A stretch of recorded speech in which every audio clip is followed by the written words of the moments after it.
Mary Trump, who's like all over the media as if she knows anything.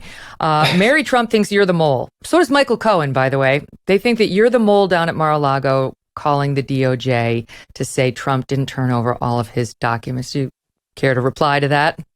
Yeah. So first of all, it's absolutely not true categorically in every way. But I think that that's more a statement of kind of the sad state of the media, where the more outlandish, especially if it includes me, then the media will write about it and create headlines. And Mary. So I think that, Mary and Michael figured out Chris Christie used to use that all the time to get, relevance for his books, that he could sell more than like 300 copies. He would make up these crazy things about me, but the media rewards that behavior. And so they publish it, but absolutely not true. I don't even think she said she thought it was the case. She thought it could be the case. And so I read the article. I was like, this is the craziest thing I've ever seen. But for whatever reason, the media thought it was worth covering. Of course, because as I said in the intro, you're probably second most demonized right after Trump. And you'd think that they'd like you. You used to be a Democrat. You were a lifelong Democrat. You were by far not the most partisan person in the White House.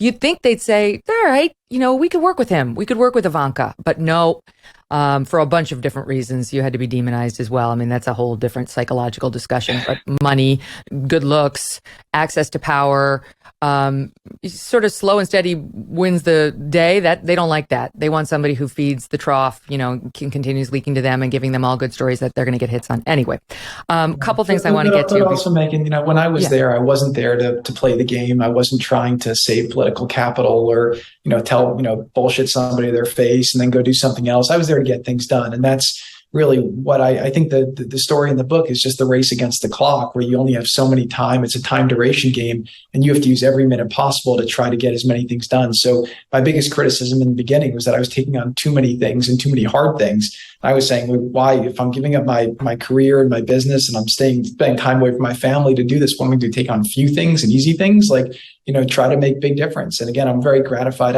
I left government without a single regret of not having spent all my time trying to accomplish. There's things I wish I could have accomplished as well, but I put a lot of points on the board, and I'm very, very proud of the work we did.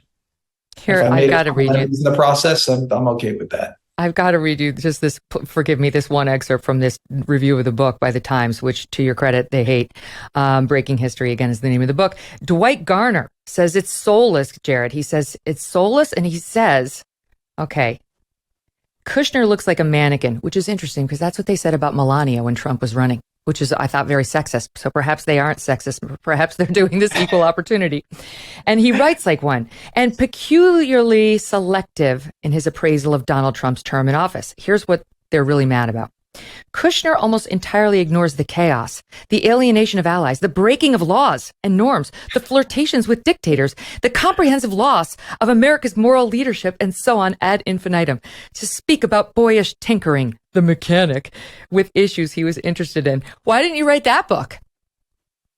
So first of all, I have to say that I read that review and I thought it was hysterical. I've actually been asking my team to try to find a hard copy because I want to hang it on my wall, but I don't know if they put it in there. The second thing I'll say about that is that it actually sold a lot of books. That's when I started moving up the Amazon list. And then after I went on Mark Levin, we got to #1 worldwide on Amazon. So I have to thank the New York Times for that. But I think fundamentally, again, it was a silly review, but I think fundamentally, if I had to say why the New York Times doesn't want you to read this book, it's just a function of the fact that it disproves all the different things that they were going crazy about in their editorial page. I think they called on me to resign several times. They said my work in the Middle East was foolish and going to cause wars.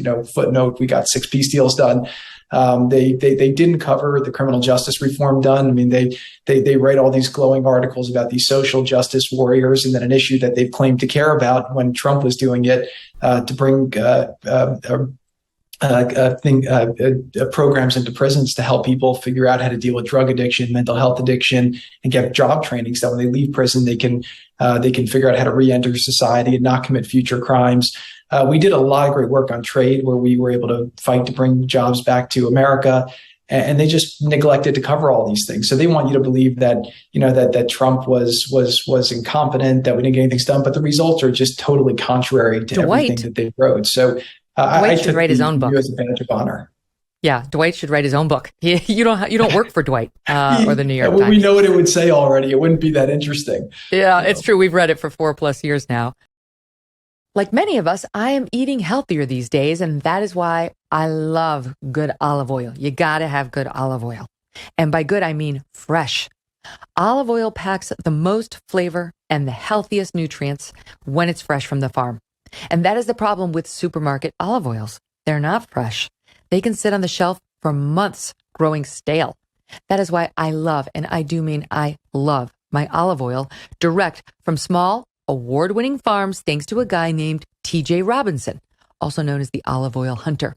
When I tasted TJ's Farm Fresh oils, I fell in love with their vibrant, grassy flavors. I know that sounds weird, but they're so good.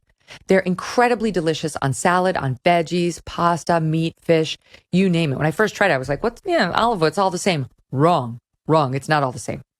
As an introduction to his fresh pressed olive oil club, TJ is going to send you a full-sized $39 bottle of one of the world's finest artisanal olive oils, fresh from the new harvest for just $1 to help him cover the shipping. Best of all, with TJ's club, there's never a commitment to buy anything now or ever, and you can cancel your membership at any time. Get your free $39 bottle for just $1, just covering the shipping, that's all, and taste the difference freshness makes. Go to harvestfreshnow.com. That's harvestfreshnow.com for a free bottle, and all you pay is just that $1 in shipping. harvestfreshnow.com. Hey, thanks so much for watching. If you like what you just saw, hit the subscribe button for more clips and full episodes.